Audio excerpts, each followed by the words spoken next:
This video is filled with so many gems, and I really hope you'll watch until the very end, which is where I share the number one thing that helped my acne.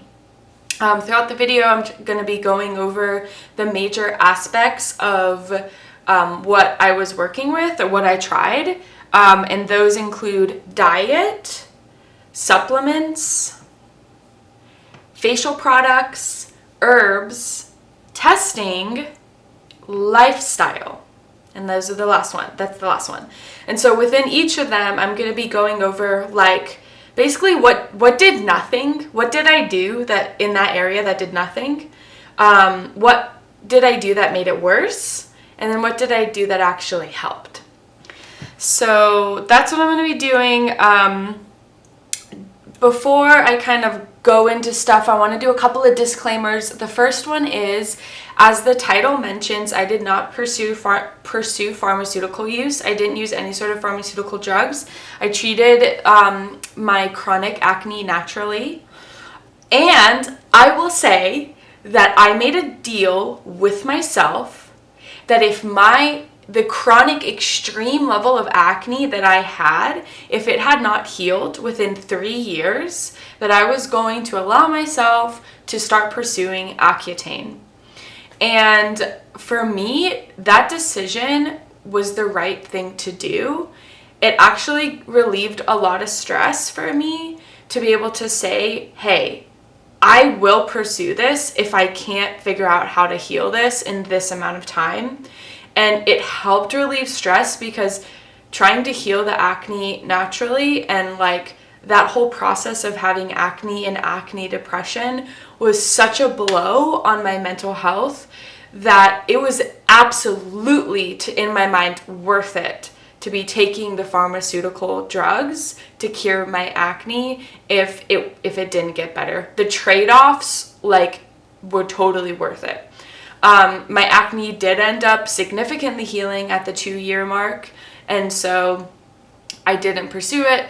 But I just say that to say I have no judgment if you decide to go on the pharmaceutical route, and I think that it can be a really important way to get your mental health back if acne depression is literally sucking your life and soul away.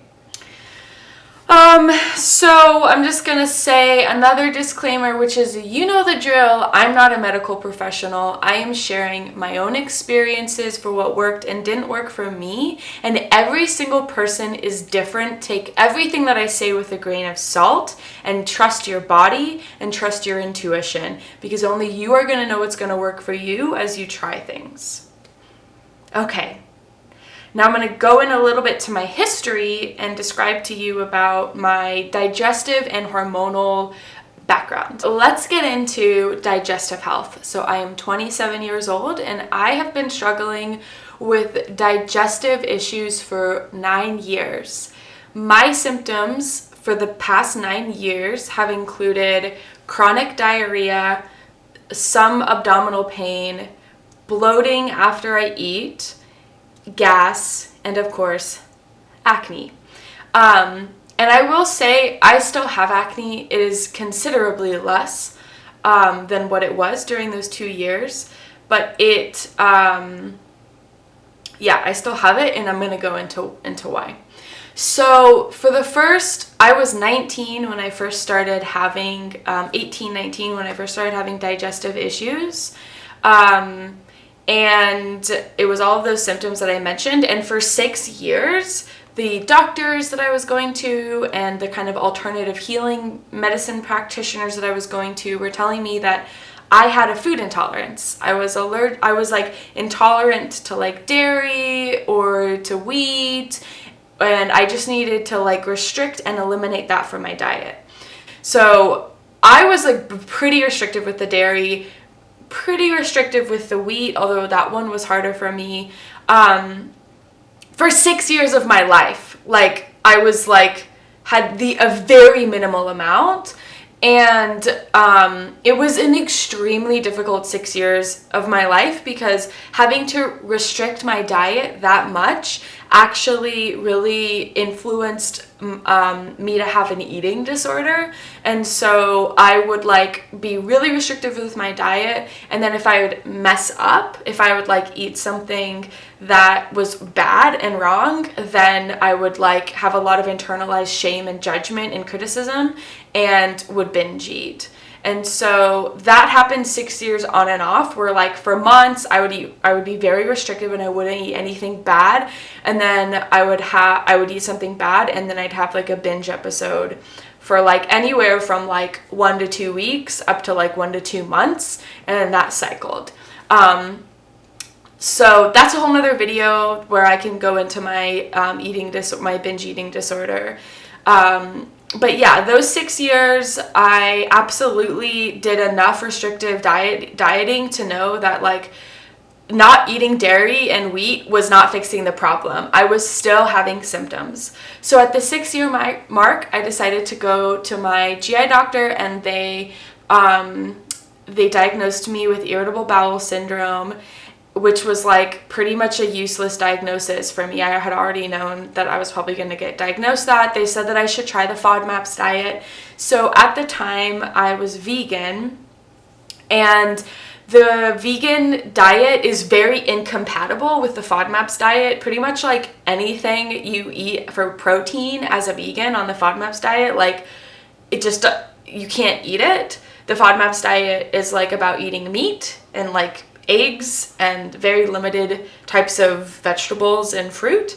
So at that time I was having horrible symptoms, bad acne, and I was like, I tried the FODMAPs diet, but it was pretty much like too hard for me as a vegan, especially because of my eating disorder. That level of restriction was extremely difficult, and yeah, so I decided to stop being vegan. I had been vegan for maybe like a year to a year and a half, and I'll go into that into the diet part of this video. And for the following few years, I was eating meat, and I had like stopped doing the FODMAPs diet, and I was just like, trying to see if this new way of eating was going to work for my body. Another thing that my doctors had told me was that my symptoms were probably caused from stress. I had been in a master's program at the time, and they were like, you're having a psychosomatic experience where the stress in your mind is creating the symptoms. And so basically they were telling me like, you're fucking crazy. And I was like, okay, well, I've been having these symptoms for so fucking long. I don't think that I'm causing them from my stress. That's actually kind of insulting. But I was really trying everything. And so for the following 2+ years, I really worked on stress reduction. I had finished my master's program, and I was just really trying to like live a centered and grounded life where I was like having good stress management. I still had my symptoms. They were still there. So after like fucking 8 to 9 years of having my symptoms, I finally decided to see a naturopath who specialized in IBS and SIBO and digestive and hormonal issues, which I had never done before because it's spendy and I didn't have the money to do that. I mean, it's like $100 to $200 for a consultation, and then there's the follow-up sessions, but it was worth it. And at that time I started really feeling like maybe I have SIBO, small intestinal bacterial overgrowth. Maybe I have this. And so I filled out the form for for my naturopath, and I told her like my whole health history, and like the first time we met, she was like, yeah, you probably have SIBO. And the reason why she said that is because I was raw vegan for 2 months, and I had the worst symptoms of my life.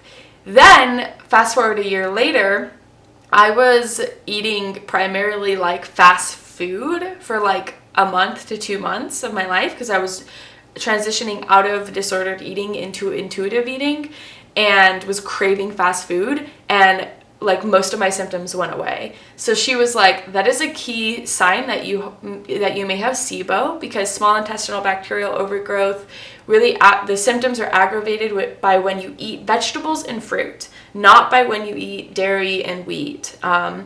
So I got a SIBO test, and I tested positive for SIBO. Okay, that's the digestive health. That has been my journey. I'll talk about it more as I go into everything that I tried. Okay, now we're gonna go into my hormonal health, which is very deeply connected to the digestive health. So I started taking hormonal birth control as a teenager. I had pretty normal acne at the time, from like the time that I took hormonal birth control until I was like, 17, 18. I had acne, but it wasn't like anything that I would say was out of the normal.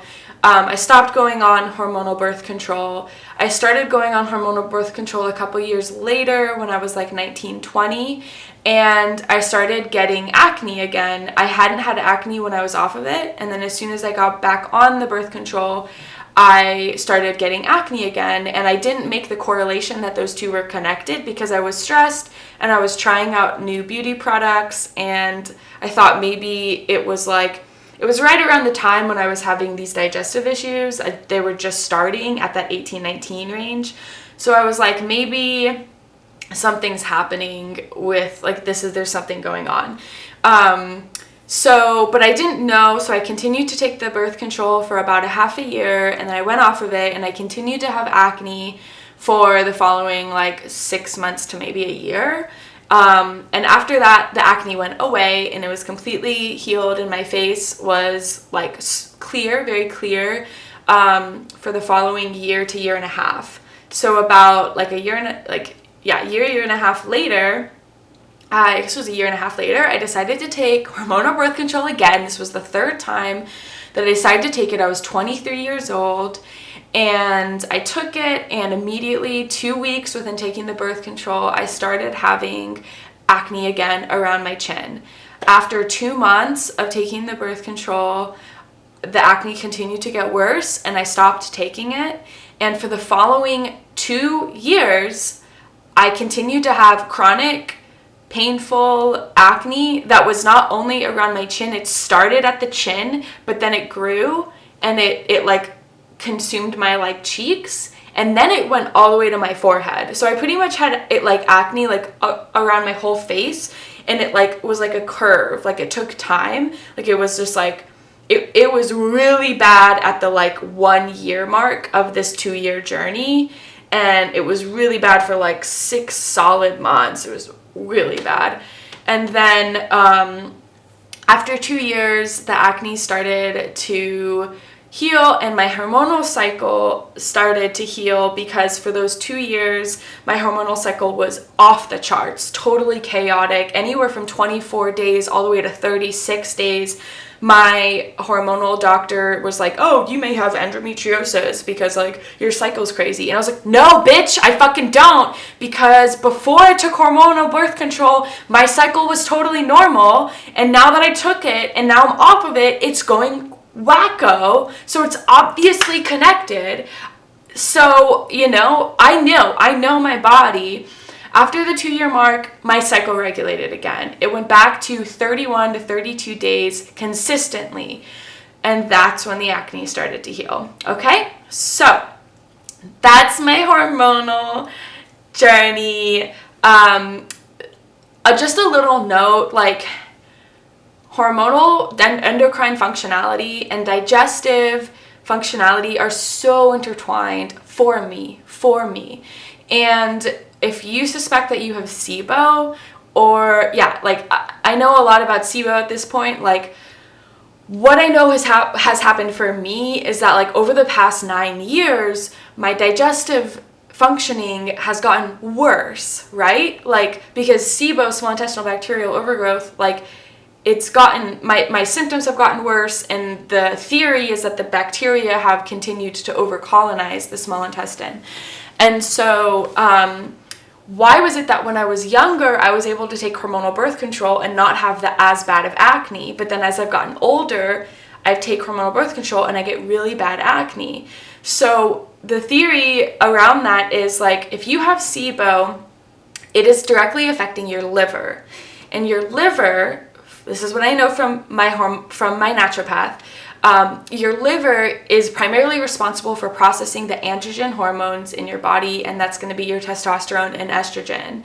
And so if your liver is overwhelmed from the SIBO, then, which it will be, especially if you have like a huge overcolonization of it, because SIBO, when you have it, the bad bacteria like is eating a lot of the good parts of the food and getting rid of the bad parts. It's not even fully processing the food that you normally would be able to process. So there's a lot of overload on the liver. And when your liver is already overloaded and stressed out from the digestive functioning, then it's unable to process the androgen hormones in as efficient of a way as a normal human would be able to.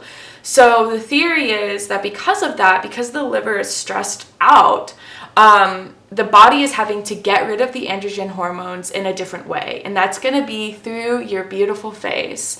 And that's because the body, it secretes sebum, and the sebum releases the androgen hormones.